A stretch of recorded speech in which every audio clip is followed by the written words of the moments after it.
Friends, welcome you all in my YouTube channel The Science Ocean. In today's video, I am going to explain ESTET TGT Science 2023 paper. I hope जो इस बार appear हुए होंगे उनका paper अच्छा गया होगा. From my side, all the very best for your result. So without wasting much time, let's start the video. So our first question is, in the entire process of glycolysis, 4-phosphorylation occurs in two of the following steps. First is one three diphosphoglyceric acid convert हो जाता है three phosphoglyceric acid में. ये step correct है. Second is phosphoenol pyruvic acid convert होगा pyruvic acid में. ये भी करेक्ट है. दोनों स्टेटमेंट करेक्ट है, फर्स्ट एंड सेकेंड. तो option number 1 is right. Next question is the minimum distance of distinct vision for a young adult with normal vision is about. ये बड़ा सिंपल क्वेश्चन दिया था. 25 सेंटीमीटर इसका answer होगा. Option number 2. In the amplitude of loudness of sound become twice, then loudness is increased by a factor. Question पूछा गया कि amplitude जो है अगर उसको ट्वाइस कर दें तो लाउडनेस पे क्या अफेक्ट पड़ेगा. तो एम्पलीट्यूड और लाउडनेस का रिलेशन होता है loudness is directly proportional to the square of amplitude. अगर एम्पलीट्यूड को हम डबल करेंगे तो लाउडनेस जो है 4 टाइम्स हो जाएगी. तो option number 2 is correct. Next question is in the following which is element of physical science lesson. First is title of lesson, second introduction, presentation and fourth one is all option are right. तो सारे ही element important है, title भी, introduction भी और presentation भी. तो all option are right is correct. Option number 4. Next question is if an object is moving with constant acceleration along one direction only then the distance travelled in the nth second. nth second में हमें बताना है कि object कितना distance travel करेगी. तो अगर n के लिए अगर बात करें तो फॉर्मूला होगा un plus half an square. अगर इसको n-1 के लिए कैलकुलेट करेंगे तो इक्वेशन ये बन जाएगी u bracket n-1 plus half a n-1 का होल स्क्वायर. अब हमें nth सेकंड के लिए कैलकुलेट करना है. तो nth सेकंड की वैल्यू कैसी आएगी जब n में से n-1 को माइनस कर देंगे तो ये nth सेकंड की वैल्यू आ जाएगी. तो इसको कैलकुलेट करने पर we will get this equation u plus half a 2n-1. So option number 2 is correct. Now next question is which one of these phylum possess closed circulatory system. पूछा गया है किस फाइलम में क्लोज सर्कुलेटरी सिस्टम होगा. तो arthropoda, mollusc और एकाइनोडर्मिटा इन तीनों में होता है ओपन सर्कुलेटरी सिस्टम जिसमें बॉडी कैविटी ब्लड से फिल्ड होती है. पर एनिलिड के अंदर क्लोज सर्कुलेटरी सिस्टम होता है. तो answer would be 1. Next question is bioluminescence occurs in. Bioluminescence एक फिनोमेना है जिसमें लिविंग ऑर्गेनिज्म एमिशन और प्रोडक्शन करते हैं लाइट का. और ये जो फिनोमेना ऑब्जर्व किया जाता है सिलेंट्रेटा, टीनोफोरा और पोरीफेरा तीनों में. तो ऑप्शन नंबर 4 जिसमें लिखा है ऑल ऑप्शन आर राइट ही करेक्ट है. Option number 4 is correct. Next question is the scientist who first explain the cell divide and new cells are form from pre existing cell. ये statement किस scientist ने दी थी कि जो new sales हैं वो प्री एग्जिस्टिंग सेल से बनते हैं. तो रुडोल्फ विर्चो साइंटिस्ट ने स्टेटमेंट दी थी. तो option number 2 is correct. So next question is match the column 1 with column 2. हमें रिएक्शंस दी गई हैं और उनके एग्जांपल दिए गए हैं, उनको हमें मैच करना है कॉलम 1 से कॉलम 2 को. Photochemical decomposition. फोटोकेमिकल डिकम्पोजिशन जो है लाइट के प्रेजेंस में डिकम्पोजिशन होता है. मेनली AGBR, AGBR और AGCL इनमें ये डिकम्पोजिशन ऑब्जर्व किया जाता है. तो ऑप्शन नंबर 4 में दिया गया है. तो ऑप्शन नंबर 4 है यहाँ पर ए का. थर्मल डिकम्पोजिशन हीट की प्रेजेंस में डिकम्पोजिशन होता है. तो ये KCl पोटेशियम क्लोराइड का जो डिकम्पोजिशन है वो एक थर्मल डिकम्पोजिशन रिएक्शन का एग्जाम्पल है. तो बी का हो जाएगा फर्स्ट. इलेक्ट्रोलिसिस यहाँ इलेक्ट्रिसिटी के प्रेजेंस में डिकम्पोजिशन होगा. यहाँ पर एल्यूमिनियम ऑक्साइड का एग्जाम्पल है. ये ऑप्शन इसका 2 रहेगा. और डिस्प्लेसमेंट रिएक्शन ऐसी रिएक्शन होती है जिसमें एक more reactive metal less reactive metal को उसके सॉल्यूशन में से डिस्प्लेस कर देती है. तो magnesium being a more reactive metal copper sulphate में से कॉपर को डिस्प्लेस करके MgSO4 बनाएगी और प्लस में कॉपर डिस्प्लेस हो जाएगा. तो इसका है 3rd. तो ये ऑप्शन नंबर 1 में हमें दिए गए हैं. तो option number 1 is correct. Now the next question is the wall of alimentary canal possess 4 layers. Which of the following is the correct sequence from outside to inside? तो alimentary canal की जो fourth layer है, सबसे जो outer layer है वो होती है सिरोसा, उसके बाद मस्कुलरिस, फिर सब म्यूकोजा एंड म्यूकोजा। तो ये ऑर्डर जो है हमें ऑप्शन नंबर 2 में दिया गया है, सिरोसा, मस्कुलरिस, सब mucosa and mucosa. So option number 2 is correct. Now next question is, which of the following represent the correct number of moles of each element in 40 gram of ferric sulfate? 40 gram ferric sulphate में हमें iron, sulphur और oxygen तीनों के number of moles calculate करने हैं। तो सबसे पहले हम कैलकुलेट करेंगे 40 ग्राम फेरिक सल्फेट के मोल्स। मोल्स निकालने का फॉर्मूला होता है मास अपॉन में मोलर मास। तो जो मोल नंबर ऑफ मोल्स हैं वो आ जाएंगे फेरिक सल्फेट के 40 ग्राम में 40 अपॉन में 400 0.1 मोल। अब 1 मोल्स है 40 ग्राम में फेरिक सल्फेट की। 1 मोल फेरिक सल्फेट के अंदर जो 112 ग्राम है वो आयरन है, 96 सल्फर है और 192 ग्राम ऑक्सीजन है। अब इनकी जो वैल्यू 0.1 मोल की वैल्यू निकाल लेंगे हम। 0.1 मोल फेरिक सल्फेट में आयरन की वैल्यू 11.2 ग्राम आ जाएगी, 9.6 सल्फर और 19.2 ऑक्सीजन। अब इससे नंबर ऑफ मोल्स कैलकुलेट कर लेंगे हम इंडिविजुअली। जो आयरन के मोल्स आ जाएंगे वो आ जाएंगे 11.2 बाई 56 करके इसका एटॉमिक मास से डिवाइड कर देंगे तो ये आ जाएगा 0.2 मोल्स। 0.2 मोल ऐसे ही हम सल्फर के कैलकुलेट कर लेंगे, वो आ जाएंगे 0.3 मोल्स एंड ऑक्सीजन के 1.2। तो ऑप्शन नंबर 3 में ये गिवन है, तो नाउ ये this is right answer. Now next question is, which of the following are exothermic process? Exothermic process वो प्रोसेस होते हैं जहां पर हीट रिलीज होती है। तो reaction of water with quick lime, ये तो आपने डेली बेसिस देखा भी होगा, जब चूने में पानी डालते हैं तो उसमें से बहुत सी हीट एनर्जी निकलती है, तो ये एक्सोथर्मिक रिएक्शन है, बिल्कुल सही है ये। डाइल्यूशन ऑफ एसिड, जब एसिड में भी वाटर को पानी डाला जाएगा तो उसमें भी एक्सोथर्मिक प्रोसेस होता है, तो ये दोनों प्रोसेस एक्सोथर्मिक है 1 और 2। Evaporation of water, evaporation of water endothermic process है, तो ये नहीं होगा। सब्लिमेशन ऑफ कैम्फर, ये भी एंडोथर्मिक प्रोसेस है, तो ऑप्शन नंबर 1 एंड 2 करेक्ट है, जो कि नंबर 1 में दिए गए हैं, तो option number 1 is correct. So next question is, match the column 1 with column 2। First is 28 gram of helium. 28 gram helium में 7 मोल हो जाएंगे, 7 मोल, ये ऑप्शन नंबर 2 इसका करेक्ट है। 0.5 मोल्स ऑफ O2, 0.5 मोल्स में 0.5 को इनटू कर देंगे 32 ग्राम से, 32 से ये आ जाएगा 16 ग्राम, तो इसका ऑप्शन रहेगा fourth. Molecular mass of common salt, common salt होता है NaCl, NaCl का मोलिकुलर मास कैलकुलेट करेंगे ये 50.5 आ जाएगा, तो ऑप्शन नंबर 1 में दी मैंने यहाँ पर कॉलम 2 में। 1.5 mole of calcium, 1.5 mole calcium में कितने ग्राम होंगे कैल्शियम के, तो ये हम कैलकुलेट करेंगे 1.5 इंटू में 40 कर देंगे, 60 ग्राम आ जाएगा, तो ये थर्ड रहेगा और ये ऑप्शन नंबर 2 में दिया हुआ है, तो ऑप्शन नंबर 2 इज करेक्ट।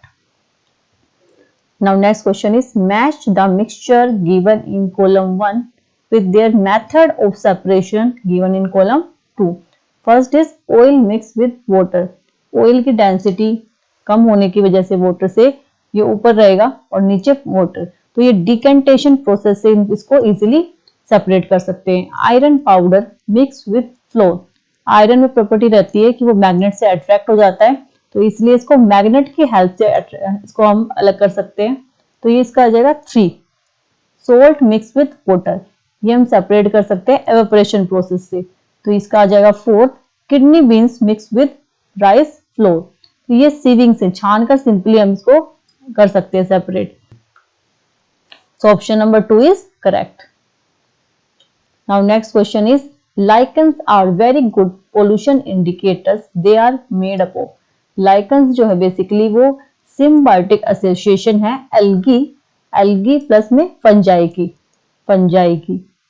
तो जो फाइकोबाइंड कंपोनेंट होता है वो एल्गल कंपोनेंट है और माइकोबाइंड जो है वो फंजाई कंपोनेंट, तो option number 3 is correct. Now next question is, colloidal system A is formed by mixing solid and liquid, colloidal system B is formed by mixing solid and gas, while colloidal system C is formed by mixing liquid and gas. Which of the following colloidal system correctly represent A, B and C?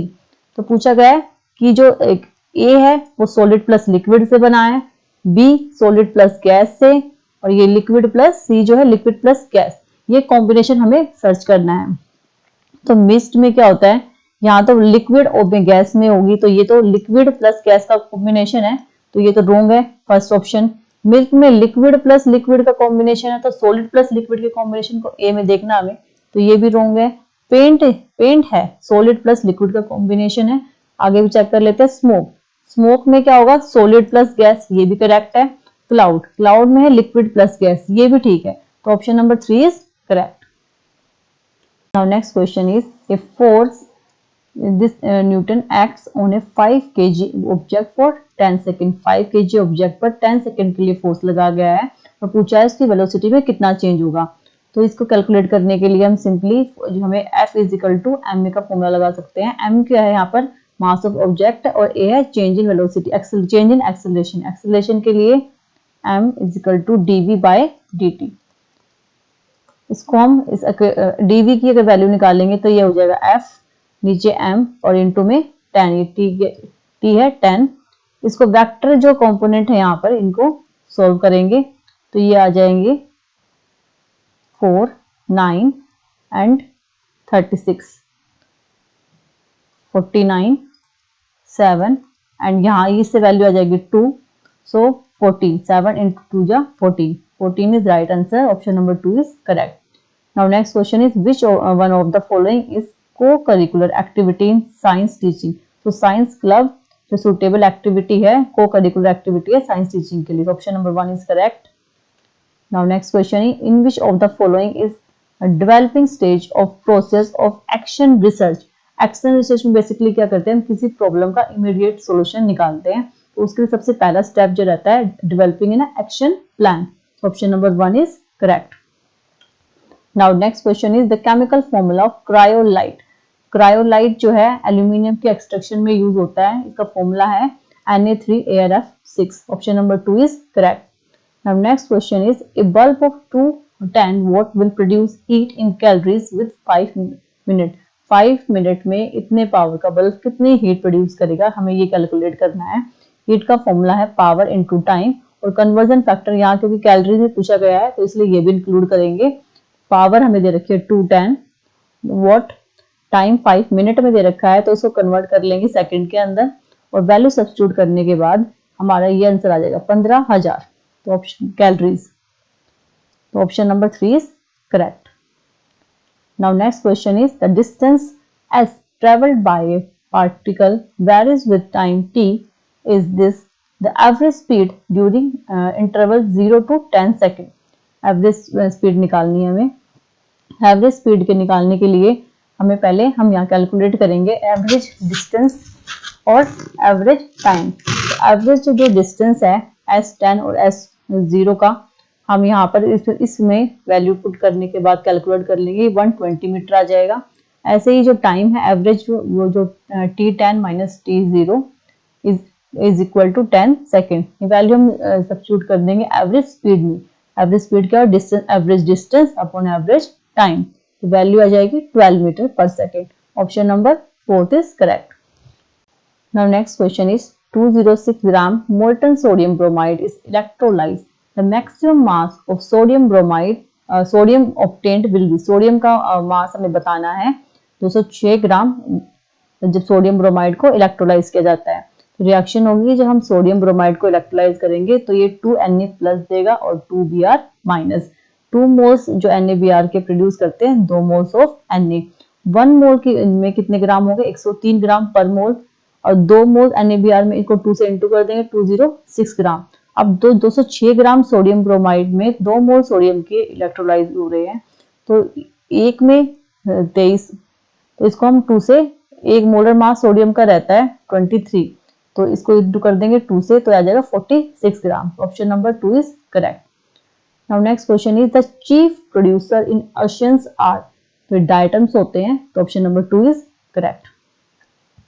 Now next question is, which of the following is not appropriate to understand science at upper primary stage, observing things and recording, ये कर सकते हैं हम, plotting graphs, hands on experience, learn the subject through abstraction, ये wrong है। Abstraction में बच्चों को डिफिकल्ट होगा इमेजिन करना एब्स्ट्रैक्ट कॉन्सेप्ट को, तो option number 4 is correct. Now next question is which is correct option in following. यहाँ फ्रिक्शन दिया गया है और पूछा है उसको हमें ऑर्डर में लगाना है। फ्रिक्शन बेसिकली क्या होता है, एक अपोजिंग फोर्स है जो मोशन के अपोजिट लगता है। वैसे क्वेश्चन में यहाँ फ्रैक्शन लिखा हुआ है जो कि गलत है, हम हिंदी से जज कर सकते। घर्षण लिखा है, घर्षण क्या होता है, फ्रिक्शन। तो ये टाइपिंग मिस्टेक है, यहाँ पर ये फ्रैक्शन की जगह फ्रिक्शन होना चाहिए, फ्रिक्शन। तो यहाँ पूछा गया है किस ऑर्डर में, तो स्लाइडिंग जो स्टैटिक फ्रिक्शन होता है, स्टैटिक फ्रिक्शन बेसिकली क्या होता है, रेस्ट में जो बॉडी है उस पे लगता है, कोई बॉडी रेस्ट पे है। और स्लाइडिंग जो फ्रिक्शन है, स्लाइडिंग फ्रिक्शन उस पे लगेगा जब एक सरफेस पे दूसरी कोई बॉडी स्लाइड हो रही हो। और रोलिंग फ्रिक्शन जब लगता है जब एक सरफेस पे कोई बॉडी रोल हो रही हो। तो सबसे ज्यादा जो है वो फ्रिक्शन वो स्टैटिक फ्रिक्शन रहेगा, क्योंकि ऑप्शन नंबर 4 में है स्टैटिक फ्रिक्शन। उसके बाद स्लाइडिंग फ्रिक्शन और सबसे कम जो है रोलिंग फ्रिक्शन होगा, तो option number 4 is correct. Now next question is gibbons, proboscis monkeys and rhinoceros found in which of the following subregion of oriental geographical region. तो ये इंडो मलयालम सब रीजन में पाए जाते हैं, तो option number 4 is correct. Range of gravitational force infinite होगी क्योंकि ये पूरे यूनिवर्स को इंक्लूड कर लेता है, इसलिए। Now next question is when an electron is passing through a magnetic field, जब एक इलेक्ट्रॉन मैग्नेटिक फील्ड में पास होता है तो उसकी वेलोसिटी और उसकी एनर्जी पे कोई चेंज नहीं आता, वो कांस्टेंट रहता है, तो option number 4 is correct. Now next question is A light is refracted through a prism, the angle of deviation. तो जब प्रिज्म से कोई लाइट, क्या एंगल डेविएशन पूछा गया है, एंगल ऑफ डेविएशन ये वाला एंगल होता है, ये एंगल ये है इंसिडेंट रे और ये है इमर्जेंट रे, इमर्जेंट रे। तो इन दोनों के बीच में जो एंगल बन रहा है ये एंगल ऑफ डेविएशन है, तो option number 1 is correct. Next question is hydrophilic end of synthetic detergent. Hydrophilic end पूछा गया है, तो हाइड्रोफिलिक एंड होगा SO3- Na+। नाउ next question is which of this is used in extraction of metal. Coke का इस्तेमाल किया जाता है एक्सट्रैक्शन ऑफ मेटल में, option number 1 is correct. Next question is what are the primary lymphoid organ in the body. Bone marrow and thymus ये primary lymphoid organ होते हैं body के, so option number 3 is correct. Brown coal low in carbon content 60 to 70%, high in moisture content and generally used in power plant to produce electricity is lignite. So option number 2 is correct. Now next question is in which of the following media speed of sound waves is greater? किस medium में speed of sound greater होगी? तो option में medium दिए गए हैं। Vacuum में तो साउंड की स्पीड, वैक्यूम में सुनाई नहीं देती साउंड, और बाकी जो सॉलिड में सबसे ज्यादा होगी, फिर लिक्विड में और फिर गैस में, तो यहाँ ग्लास इसका ऑप्शन आंसर रहेगा, option number 2। Now next question is which of the following is an acid base indicator. Acid base indicator पूछा गया है, तो टर्मरिक जो है, टर्मरिक आपने देखा भी होगा, घरों में इस्तेमाल भी करते हैं। जैसे येलो कलर, अगर इसको एसिड पर ही येलो ही रहेगा, इसी कलर में कोई चेंज नहीं होगा, और जब बेस से रिएक्ट करता है तो उसका कलर रेड हो जाता है। जैसे हम कपड़ों पे अगर दाग लग जाए हल्दी के, तो उस पर साबुन लगाते हैं तो कलर रेड हो जाता है, तो साबुन जो है वो बेस है। तो टर्मरिक जो है एक नेचुरल इंडिकेटर भी हम इसको बोल सकते हैं, तो ये यहाँ पर एसिड बेस इंडिकेटर की तरह काम करता है, option number 3 is correct. Now next question is which of the following statement is not true. Not true statement पूछी है, when a candle burns both physical and chemical change take place. ये statement बिल्कुल correct है, candle में दोनों changes होते हैं। Anaerobic bacteria digest animal waste and produce biogas, ये स्टेटमेंट भी करेक्ट है। Depositing a layer of iron on a zinc is called galvanisation, ये रॉन्ग है, यहाँ उल्टा लिख रखा है। यहाँ आयरन के ऊपर जिंक की कोटिंग होती है, जिंक की लेयर चढ़ाई जाती है, उसको गैल्वेनाइजेशन बोलते हैं, तो ये स्टेटमेंट इनकरेक्ट है, तो ऑप्शन नंबर 3 इज करेक्ट। तो next question is the offspring produced after asexual reproduction are। asexual reproduction में जो offspring produce होते हैं वो मोर्फोलॉजिकली एंड जेनेटिकली दोनों तरह से वो सेम रहते हैं। तो option number 3 is correct. Now next question is at a height h above the earth's surface the fractional change in the value of acceleration due to gravity। Suppose ये अर्थ है और इसकी रेडियस है r एट हाइट h पर पूछा गया है कि जो फ्रैक्शनल चेंज है, fractional change in value of acceleration due to gravity calculate करना है। तो g और gm के बीच में रिलेशन होगा g is equal to gm upon में r square. At height h पे जो g डैश की वैल्यू हो जाएगी वहां पर r की जगह ये r में जो है h कंपोनेंट ऐड हो जाएगा, तो यहाँ इसकी वैल्यू आ जाएगी r प्लस एच का होल स्क्वायर। इसको कैलकुलेट करने के बाद हम ये रिलेशन मिल जाएगा हमें। अब g बाय जी डैश की वैल्यू कैलकुलेट करेंगे, वो आ जाएगी 1 minus 2h upon r। Fractional change रहेगा डेल्टा जी डैश अपॉन जी। इसको कैलकुलेट करने के बाद हमारे पास वैल्यू आ जाती है 2h अपॉन में r। तो option number 3 is correct. Now next question is which of the following statement are correct? Temperature changes during the change of state. ये स्टेटमेंट रॉन्ग है। टेम्परेचर कांस्टेंट रहता है जब कोई स्टेट चेंज होती है। Dry ice gets converted directly into gaseous state under normal atmospheric condition. ये statement correct है। Higher boiling point of liquid indicate weaker intermolecular forces. ये स्टेटमेंट रॉन्ग है। Latent heat of vaporisation is generally higher than the latent heat of fusion for a substance. तो ये statement बिल्कुल correct है। तो option number 2 and 4 are right और ये दिए गए ऑप्शन नंबर 2 में। So option number 2 is correct.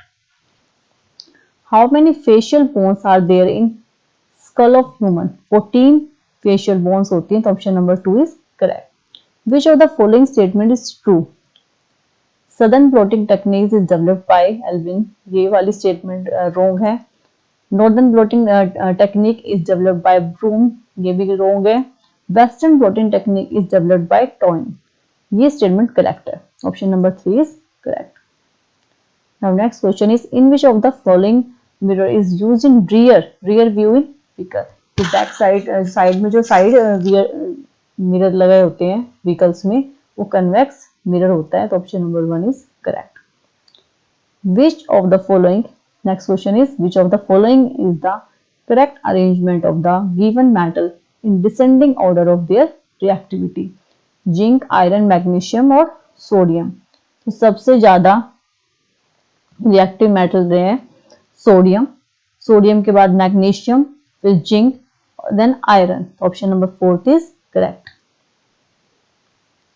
Now next question is which one of this excitatory neurotransmitter? So acetylcholine is excitatory neurotransmitter. Now next question is a block of mass 5 kg is kept on a tabletop. A block have length 10 centimeter, breadth 20 and height 40. Then pressure exerted by block of mass 5 kg on tabletop. So हमें दिया गया एक table top पे एक box रखा हुआ है जिसकी हमें दे रखी है लेंथ, ब्रेड्थ और हाइट। तो लेंथ ये जो है यहाँ पर ये लेंथ और ब्रेड के संपर्क में यहाँ पे कांटेक्ट में है। तो बेसिकली हमें लेंथ दे रखी है 10 और ब्रेड है इसकी 20। तो ये इसी कांटेक्ट में है तो हम इसी ये यूज करेंगे। प्रेशर को निकालने का फॉर्मूला होता है फोर्स अपॉन में एरिया। प्रेशर को हम यहाँ फोर्स को mg लिखेंगे, एरिया जो है यहाँ पर लेंथ इंटू ब्रेड हो जाएगा। 5 हमें ये दे रखी वैल्यू, g की वैल्यू 9.8 है। लेंथ और ब्रेड दोनों सेंटीमीटर में, इसको कन्वर्ट कर लेंगे मीटर में। 0.1 इंटू 0.2 कैलकुलेट करने के बाद वैल्यू आ जाएगी 2450 newton per metre square. So option number 2 is correct. Now next question is when glomerular filtrate rate falls which of the following hormone is released to stimulate glomerular blood flow? Renin वो hormone है जो release होता है उस time पर। तो option number 2 is correct.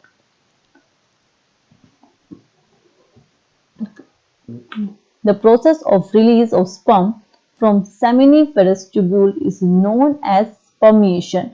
So option number 4 is correct. Now next question is which of the following statement are correct? House fly have sponging type mouth part, ये बिल्कुल करेक्ट है। Honey bee have biting and chewing type of mouth part, ये भी correct है। Option number 1 and 2 दोनों correct है। Butterflies have spinning type mouth part, ये रोंग है। Cockroaches have chewing and lapping type of mouth part, ये भी रोंग है। तो 1 एंड 2 करेक्ट है, ओनली ऑप्शन नंबर 3 में गिवन है। Next question is a porter lifted luggage of 15 kg from ground and puts it on his head 2 meter above the ground. The work done by porter on the luggage. एक कुली है जो 15 kilogram का जो है wait उसको खड़ा हुआ है लेकर, और दो ग्राउंड से उसकी जो हाइट है वो 2 मीटर की है। हमें वर्क डन कैलकुलेट करना है उस कुली के द्वारा।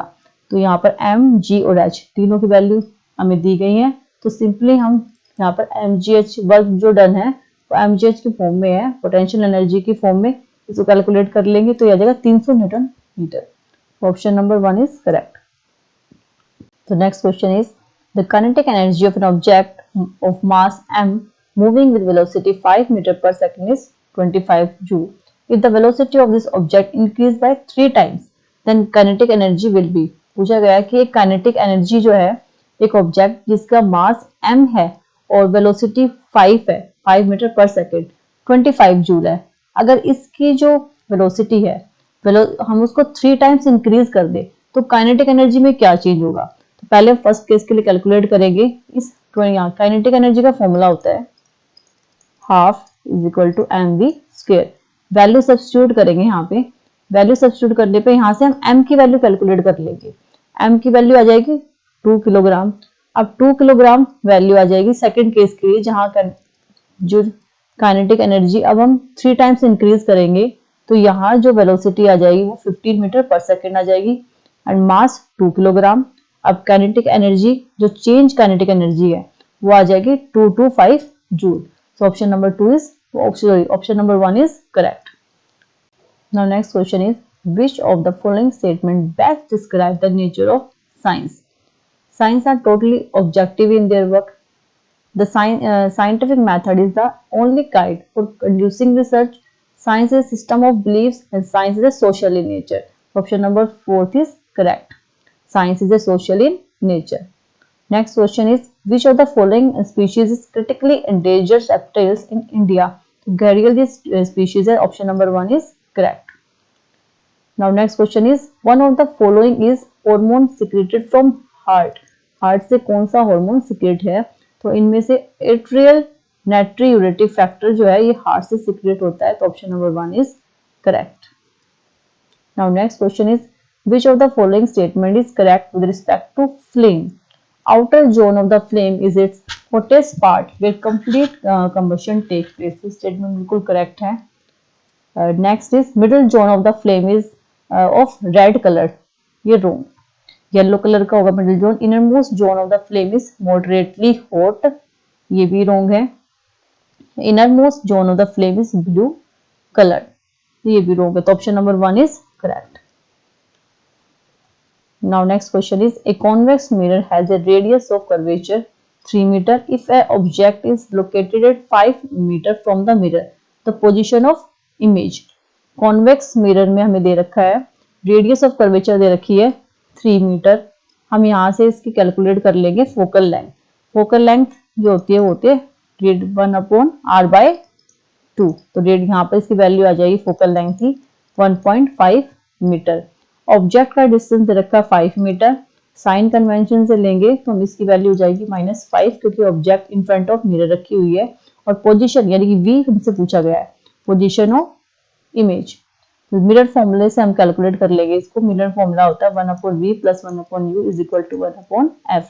वैल्यू सब्स्टिट्यूट कर देंगे यहाँ पर। वैल्यू सब्स्टिट्यूट करने के बाद v की वैल्यू आ जाएगी 1.15 सेंटीमीटर बिहाइंड द मिरर।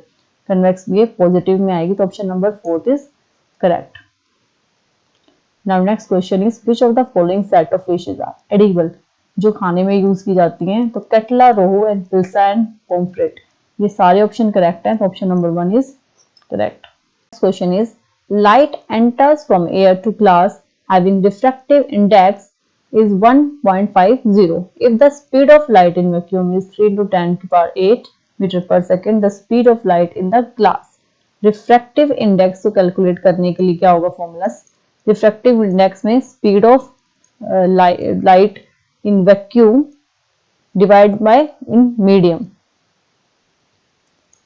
तो यहाँ से मीडियम में हमसे पूछा गया है, तो इसको रिफ्रैक्टिव इंडेक्स वैल्यू नीचे आ जाएगी और इसको वैल्यू को हम यहाँ फॉर्मूले में सब्स्टिट्यूट कर देंगे, तो आंसर आ जाएगा 2 into 10 की पावर 8 मीटर पर सेकेंड, जो ऑप्शन में है ही नहीं। ये ऑप्शन में यही इसका करेक्ट आंसर होगा।